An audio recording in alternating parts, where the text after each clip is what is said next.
নমস্কার, টার্গেট সাফল্যের তরফ থেকে আজকে আরেকটি ট্রান্সলেশনের প্রোগ্রাম আনা হয়েছে। আপনারা পুরো অনুষ্ঠানটি দেখুন। অবশ্যই আপনাদের মতামত আমার কমেন্ট বক্সে দেবেন।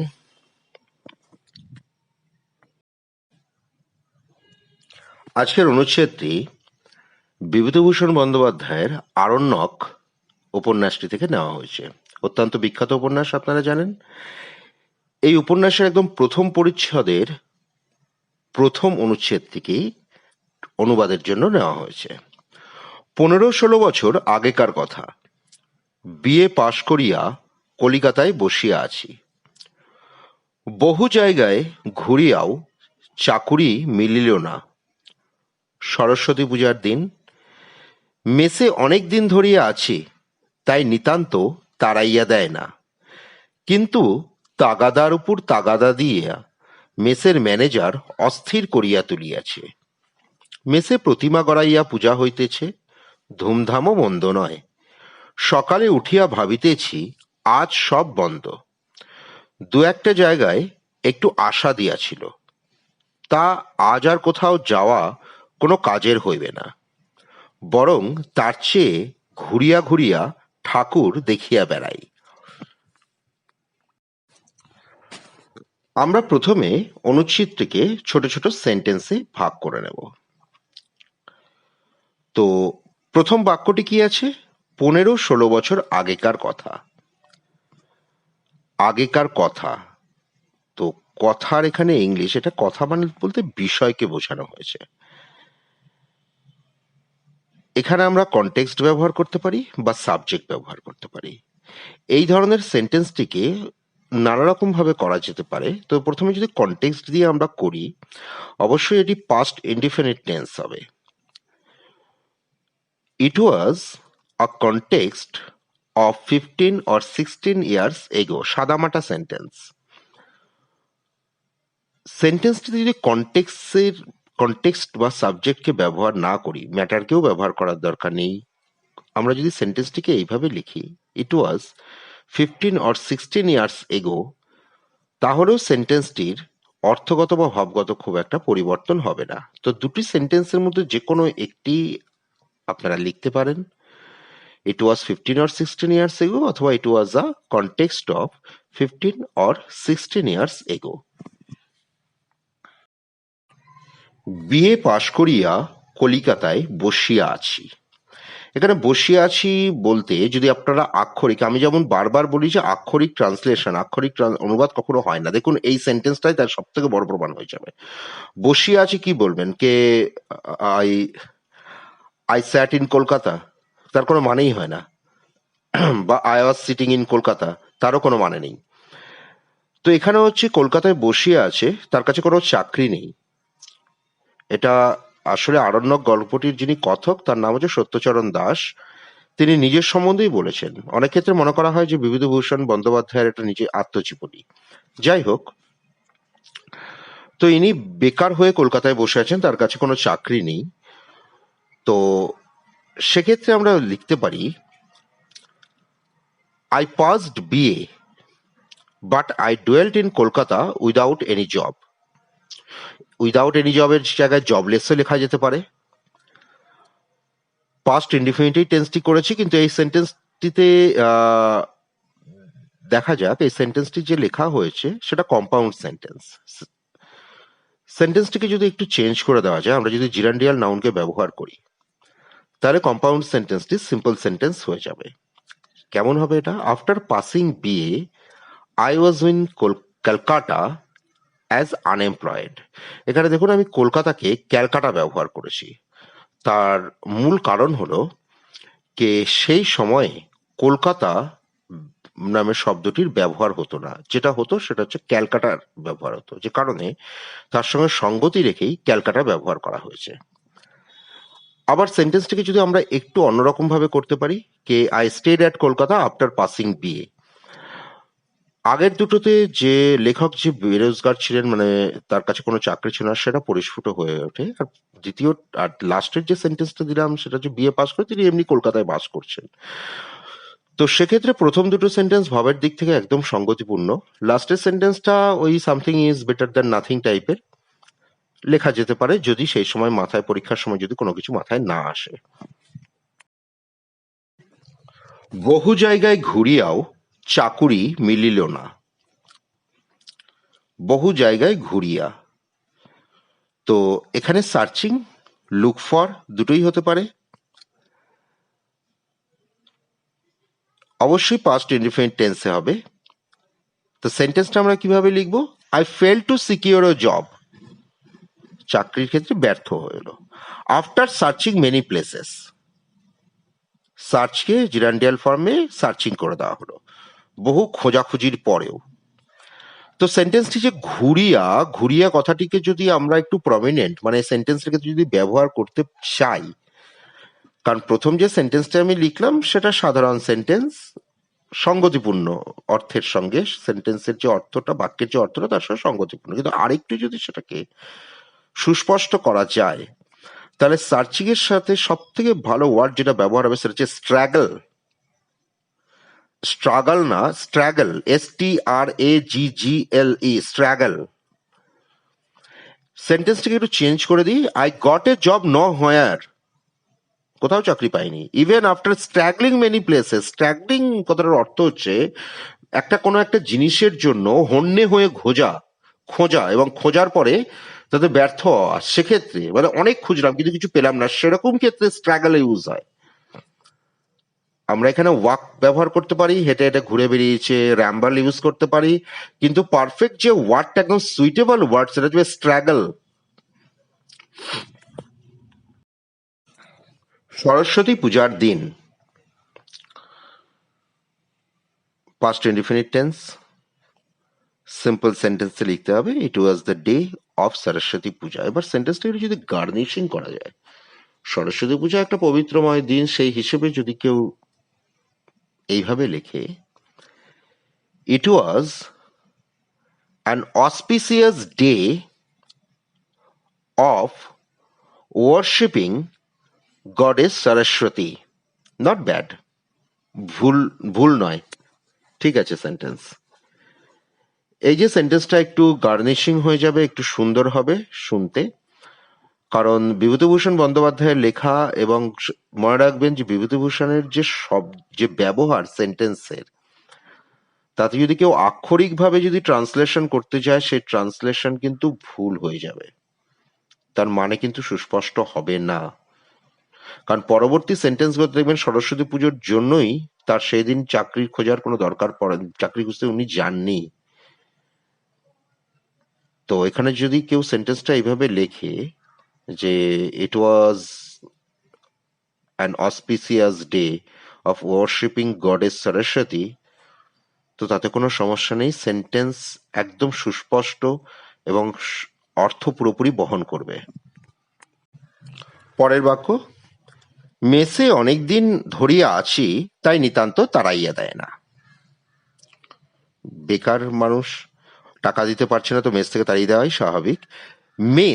মেসটাকে আমরা ইংলিশে মেস লিখতে পারি, কেউ যদি হস্টেল লেখে তাতে কোনো প্রবলেম নেই। তাড়িয়ে দেওয়ার ইংলিশ এক্সপেল বা ড্রাইভ অ্যাওয়ে। তো মেসে অনেকদিন ধরিয়া আছি, এক্ষেত্রে পাস্ট পারফেক্ট কন্টিনিউয়াসের ব্যবহার হবে। তো মেসে অনেকদিন ধরিয়া আছি আমরা কিভাবে লিখবো? I had been living in the hostel for a long time. তাই নিতান্ত তাড়াইয়া দেয় না, so I was not driven away or expelled. I was not driven away passive ভয়েসে লেখা হলো, পাস্ট ইনডিফিনিট প্যাসিভ ভয়েস। দেখুন প্রথমে সাবজেক্ট ব্যবহার করা হয়েছে, তারপরে বি ভার্ব ব্যবহার করেছে, তারপরে নট এসছে, তারপরে পাস্ট পার্টিসিপাল ফর্ম বা থার্ড ফর্ম অফ দ্য ভার্বকে ইউজ করা হয়েছে। সম্পূর্ণ কম্পাউন্ড সেন্টেন্স, এবং সো এখানে কানেক্টেড। কিন্তু তাগাদার উপর তাগাদা দিয়া মেসের ম্যানেজার অস্থির করিয়া তুলিয়াছে। তাগাদা দেওয়া, বারবার চাওয়া কোনো কিছুকে। তো পয়সার জন্য, পেমেন্টের জন্য তাগাদা মানে কোনো কাউকে বলা, এটা ডিমান্ডিং পেমেন্ট বলা যেতে পারে। বা সব থেকে ভালো শব্দ যেটা এখানে ব্যবহার হতে পারে সেটা হলো ডান, DUN, ডান। পেমেন্টের ক্ষেত্রে তাগাদা দেওয়ার সব থেকে ভালো শব্দ ডান। অস্থির করিয়া তুলিয়াছে, রেস্টলেস হতে পারে, ক্রিটিক্যালও হতে পারে, ডিফিকাল্টও হতে পারে।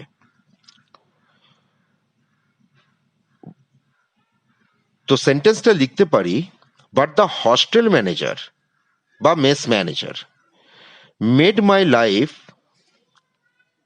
Restless by dunning me continuously. Past indefinitive টেন্সটি করা হয়েছে made my life critical or restless. Dunning me, ডানকে জিরান্ডিয়াল নাউন করে নেওয়া হয়েছে।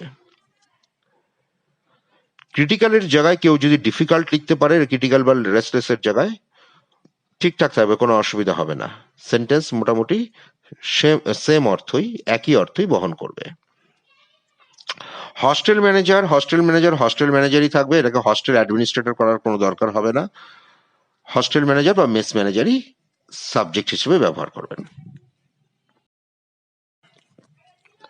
মেসে প্রতিমা গড়াইয়া পূজা হইতেছে। পুজো করা ওয়ার্শিপ, প্রতিমা আইডল। এবারে দেখুন, মেসে প্রতিমা গড়াইয়া মানে প্রতিমাকে তৈরি করা, প্রতিমা তৈরি করা মেকিং আইডলস।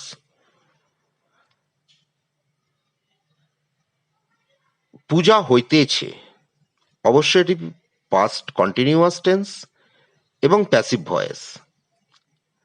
তো সেক্ষেত্রে কি লেখা হবে, worship was being done by making idols in the mace.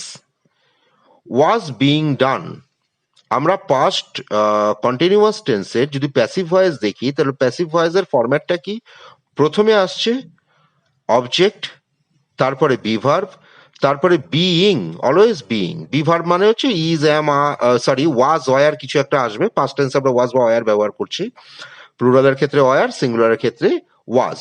তবে সেকেন্ড পার্সনে হলে দুটোই ওয়ার হবে, সিঙ্গুলার প্লুরাল দুটোই। তারপরে আসলো third form of the verb. তো সেক্ষেত্রে ওয়ার্শিপ ইজ বিং ডান, এটা পাস্ট কন্টিনিউয়াস প্যাসিভ ভয়েস হলো, by making idols in the mess. Making idols in the mess এটা হচ্ছে মেন সাবজেক্টটি। ধুমধামও মন্দ নয়, ধুমধাম English pomp. Past indefinite tense, খুব বেশি মানে স্ট্রেট কাট সোজা সাপটা বাক্য হবে। Pomp was not bad either, pomp was not bad either, ধুমধামও মন্দ নয়। সকালে উঠিয়া ভাবিতেছি আজ সব বন্ধ। সকালে ওঠা, ওয়েক আপ। সকালে উঠিয়া, আমি বহুবার বলেছি যে বাংলাতে যদি ক্রিয়ার সঙ্গে ইয়া থাকে তাহলে সেটা জিরান্ডিয়াল নাউনকেই বোঝায়। তো waking up in the morning. ভাবিতেছি আজ সব বন্ধ, ভাবিতেছি, ইতেছি ব্যবহার হচ্ছে। এটা আমরা অবশ্যই সবকিছু পাস্টে করা হয়েছে, তো সেক্ষেত্রে এটা পাস্ট কন্টিনিউয়াসে করা যেতে পারে। তবে একটা কথা, I was thinking it is not the better English. I thought it is better English.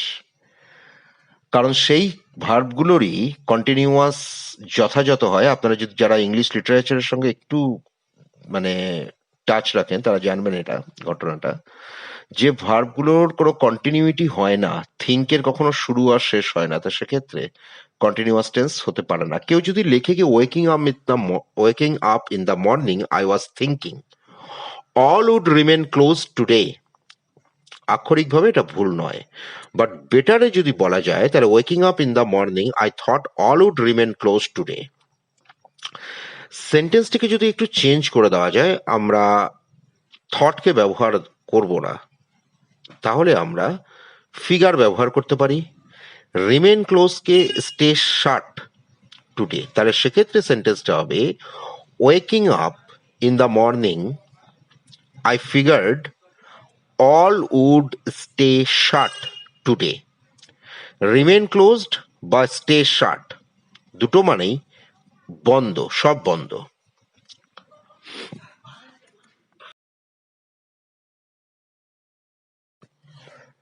দু একটা জায়গায় একটু আশা দিয়াছিল, past indefinite tense। দু একটা জায়গা, a couple of places। দেওয়া give, past form gave। আশা ইংলিশ হোপ। একদম simple sentence, a couple of places gave a little hope।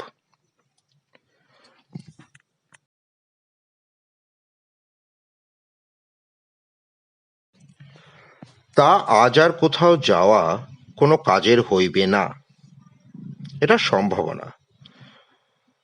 তো যাই হোক, কাজের হইবে না পাস্টেই হবে, কিন্তু এটা ফিউচার ইন্ডিকেট করছে, তো আমরা উইলের জায়গায় উড ব্যবহার করব। কোনো কাজের হইবে না, it would be useless. To go anywhere else today, past indefinite টেন্সে করা হয়েছে, একদম simple sentence, it would be useless to go anywhere else today. কোথাও, কোথাও এর ক্ষেত্রে আমরা এনিহোয়ার এলস ব্যবহার, আর কোথাও এর ক্ষেত্রে এনিহোয়ার এলস আমরা এখানে ব্যবহার করেছি। পরবর্তী সেন্টেন্স, বরং তার চেয়ে ঘুরিয়া ঘুরিয়া ঠাকুর দেখিয়া বেড়াই। বরং তার চেয়ে, rather than that, past indefinite টেন্সে হবে। ঘুরিয়া ঘুরিয়া ঘুরিয়া ঠাকুর দেখিয়া বেড়াই, এখনো বেড়াচ্ছে না, বেড়াতে পারে এরকম, তো সেক্ষেত্রে আমরা মেকে ব্যবহার করব না, অবশ্যই মাইট ব্যবহার হবে, কারণ সম্পূর্ণভাবে প্যারাগ্রাফটি যে অনুবাদ করা হচ্ছে সেটা পাস্ট টেন্সে। তো আমরা সেন্টেন্সটি কি লিখতে পারি, rather than that I might walk around to visit idols. Walk অবশ্যই হেঁটে ঘোরা, ওয়াক অ্যারাউন্ড মানে হেঁটে হেঁটে ঘোরা। আমরা এখানে আরেকটি ওয়ার্ডকে ব্যবহার করতে পারি, সেটা হচ্ছে স্ট্রল। স্ট্রল অ্যারাউন্ড মানেও কিন্তু ঘুরিয়া ঘুরিয়া দেখা। ওয়াক অ্যারাউন্ড বেটার ইউজ হবে, কিন্তু কেউ যদি লিখে rather than that I might stroll around to visit idols, it is not wrong. তবে এই ক্ষেত্রে আমার নিজস্ব মতামত, walk around will be the better use. তো পুরো অনুবাদটা একবার পড়ে নেওয়া যাক। It was a context of 15 or 16 years ago. After passing BA, I was in Kolkata as unemployed. I got a job nowhere, even after struggling many places. It was the day of Saraswati Puja. I had been living in the hostel for a long time, so I was not driven away or expelled. But the hostel manager made my life restless by dunning me continuously. Worship was being done by making idols in the mess. Pomp was not bad either. Waking up in the morning, I figured all would stay shut today. A couple of places gave a little hope. It would be useless to go anywhere else today. Rather than that, I might walk around to visit idols. তাহলে আজকের মতো target সাফল্যের translation programme এখানেই শেষ হলো। যদি প্রোগ্রামটি আপনাদের ভালো লেগে থাকে তাহলে আমার চ্যানেলটিকে অবশ্যই সাবস্ক্রাইব করবেন, আর আপনাদের মতামত কমেন্ট বক্সে দিতে ভুলবেন না। নমস্কার।